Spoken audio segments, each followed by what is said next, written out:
Hi, good evening, ladies and gentlemen. I have with me today the esteemed novelist, DJ MacHale. How are you tonight, DJ? I'm good, Adam. Thank you. Alright, so for the first question, was DJ MacHale your pen name or your DJ name first? Wow, I've never heard that one before. Okay. So the Pendragon series is your most popular book series to date. Can you tell me a bit about the world building process behind it? Okay, what do you want to know? Well, most authors make just one or maybe two worlds at the most to fit their stories in. That way they don't confuse themselves and they avoid potential plot holes. With Pendragon, you seem to just say, screw the rules and mash 10 worlds all into one. Yeah. So you just had so many worlds that you wanted to use, and since you couldn't just decide on a couple, you just used them all? Yeah. Well, isn't that kind of a cop-out? Yes, it is. Oh, alright, well, it works really well. I love the story. Thank you. Alright everyone, well join us in the next half hour as we point out all the potential unfilled plot holes that this style of world building can hold. Okay, so it's not going to be a half hour, but I am going to point out some of his plot holes. Welcome everyone to my new series, Masters of World Building. In this show, I'm going to showcase some certain fantasy authors and talk about their strengths and weaknesses when it comes to the act of world building for their stories. I'm basically going to center around the two main points of world building, and that's the characters and the world itself. Also, excuse the messy and different background, and also just my overall less cleaned up appearance. I'm on spring break, so you can kind of understand that I don't really want to do anything right now. But anyway, let's just jump right into it. So in this episode, I'm going to explore the many worlds of DJ MacHale, author of my favorite #1 book series, Pendragon, or more appropriately, What the Fuck is Going On, Dragon. That didn't work at all. Cut that. Like I said in the intro, MacHale takes literally 10 different worlds and smashes them all into one super story centering Bobby Pendragon, who, may I add, the first word he says as a character in this series is yo. No joke, it's yo. Good one, mate. So basically half the story takes place from Bobby's perspective in the form of journals, and the other half centers around his friends Mark and Courtney from a third-person narrator. Overall, the plot is simple. It's to defeat the big bad guy before he rules the universe with an iron fist. Spoiler alert for this whole video, by the way. I highly recommend reading this series before you get spoiled for anything. It's really good. The bad guy is this amalgamation of a Saint Bernard and a Great Dane, appropriately named Saint Dane. Simply, Bobby is a traveler who has to stop Saint Dane by foiling his plans on the 10 different habitable worlds throughout the universe called territories, one at a time, by flying through the greatest plot device ever, the flumes. These are magical tubes that link all the worlds together, and as they say innumerable times in the first couple books, they just happen to put the travelers in the right place at the right time. I mean, just and this happens over and over and fucking over again. It makes it so hard for the travelers to fuck up that Bobby, who is 14 at this point, managed to defeat a supremely intelligent, magical super demon 3 times in a row, and in the first 6 battles, they only lose 1. That sounds lame, right? Wrong. Gotcha, bitch. The first couple books are a bit lame, I'll give you that. About 60% of the time it's just exposition. But for me, starting with book 4, The Reality Bug, things start to take a turn. First off, Bobby is noticeably older in this one.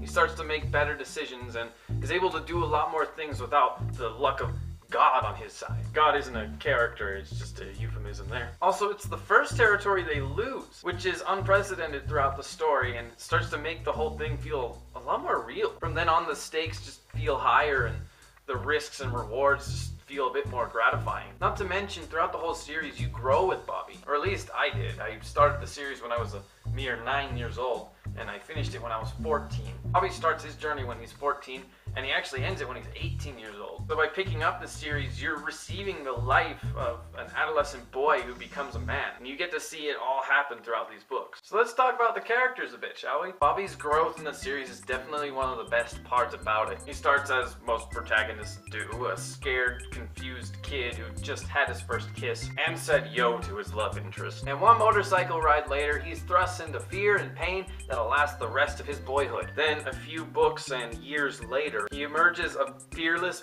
battle-hardened leader who gives no fucks about the game he'd been playing for so long and is willing to do anything to win. He does retain some humanity, of course, but I think that he actually stoops to the level of the evil guy, and that, in some cases, is what gives him the upper hand. And don't forget Mark and Courtney. They are just as important as Bobby is to the story. I mean, if you want to talk about a fall from grace, both of these characters have all that and a bag of chips, you know? At first, they appear to kind of just be like a voice of reason, sort of reading Bobby's journals and trying to make sense of this insane cosmic adventure he's doing. But starting in the 5th book, that all completely changes, and the two of them take on bigger roles than probably either of them can handle. Okay, I'm gonna transfer here into the actual worlds and what kind of world building that MacHale uses. As you know, he smashes 10 into 1, but it's all in a linear format. What I mean is, I believe he wrote each world after the other. As in, when he had finished Denderon from The Merchant of Death, which is the 1st novel, he hadn't created the world of Ibarra from Pilgrims of Rain, which is the 9th novel.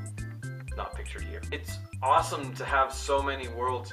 They all feel just alive and breathing, and they have different perspectives with racial tensions, economic situations, customs, and some of the best characters ever in all of them. However, MacHale does succumb to that pitfall I mentioned where he writes them each linearly, where not every world was entirely thought out at the beginning of the series, meaning that not everything really is as smooth as it seems. This is going to lead me into an examination of the pros and cons of this style of multi-world world. Are you not subscribed? You might want to think about doing that. You know, the button's right there or something like that. I upload every Wednesday and I try to be as consistent as I possibly can as a college kid. Anyways, yeah, after you subscribed, I'm going to be doing a pros and cons examination of building multiple worlds for one story, in case you're interested in writing that way. Alright, let's kick into the pros.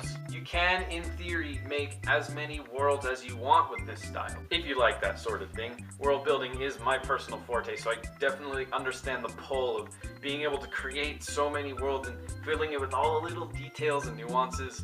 It's so much fun to do that, and I do it for fun. And details and nuances is something that DJ MacHale is extremely good at. This way you can have a world for everyone, whether they like medieval times or tropical beaches or desert oases or future settings or past settings. It's really limitless, and all you have to do is determine the mode of transportation and a means of communication between all these worlds, and then you're done. DJ MacHale has that down pat with the flumes and the sort of ambiguous magical language acquisition that all the travelers are able to do, which, you know, it's kind of explained in the last book, but not really. This can also make for stronger characters in my eyes, actually. In this series in particular, with so many different worlds, there's only a couple constants, and that is the main characters.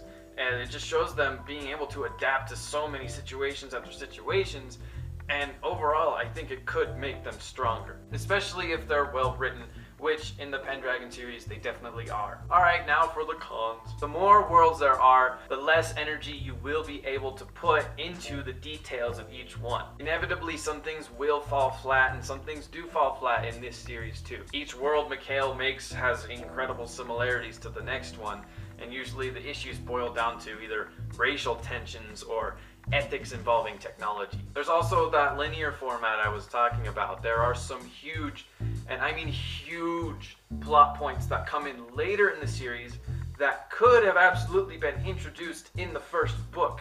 So the real question there is, why weren't they? The quick answer is that MacHale hadn't thought of them yet. It's not really a problem, but it does become one of those weird-ass situations where the bad guy sort of just stalls for purely dramatic effect, which isn't necessary for his plan, but it is necessary to make an interesting book. Now, this style of writing also does come with some plot holes. Like, I wrote them all down on my laptop. If the turning point only happens once on each territory, why were there other travelers in the past? Why don't the travelers know their purpose right off the bat?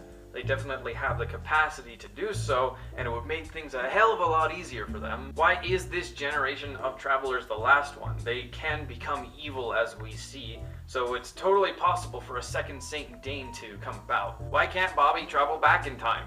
It seems like he should be able to, so why doesn't that happen? Disclaimer, I don't mean about transfer from second Earth to first Earth. I mean, like, why can't he go back in time on a single territory? Why do the travelers have to keep their identities a secret? That's kind of pointless, to be honest. There's just so much ambiguity when it comes to this style of world building, especially when it's just as massive as this one.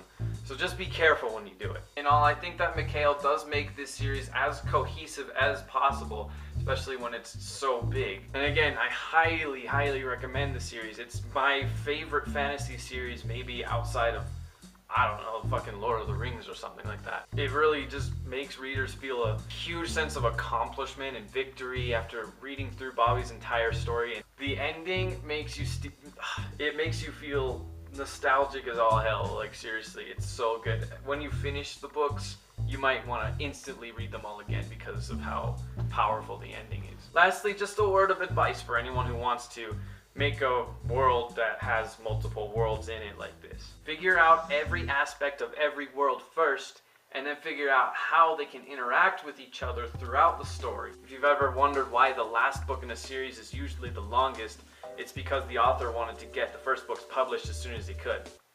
I mean, it's because as they're writing, they keep coming up with different ideas, and the books essentially become longer. Now, realizing elements about the books as you write is completely unavoidable. It will happen no matter what you do. But if you plan as much as you possibly can earlier on, you can make for a much more interesting, less straightforward storyline. And that'll have your readers much more engaged in the plot. It's a classic example of show, don't tell, but on a much bigger scale. Anyway, I think that's all I have for you today. Like I say, I upload videos every Wednesday as consistently as I can. I'm not sure what I'm going to do for my next world building series, but I am also not sure exactly when that's going to come out, but I will definitely have it out as soon as I have it done, and it's gonna be great. I really enjoyed making this one. Pendragon is seriously one of my favorite book series of all time, and I want to get a tattoo that says Hobie Ho, because those 3 syllables kind of define the entire series. Hobie Ho. It's wonderful. As soon as you read the second book, you'll understand. Alright, but yeah, thank you so much for watching it. I'd really appreciate it if you subscribe or something, but I do just appreciate you watching in any case. I'm Adam Relech. I'm Adam Relech, and this has been Masters of World Building. Thank you so much for watching.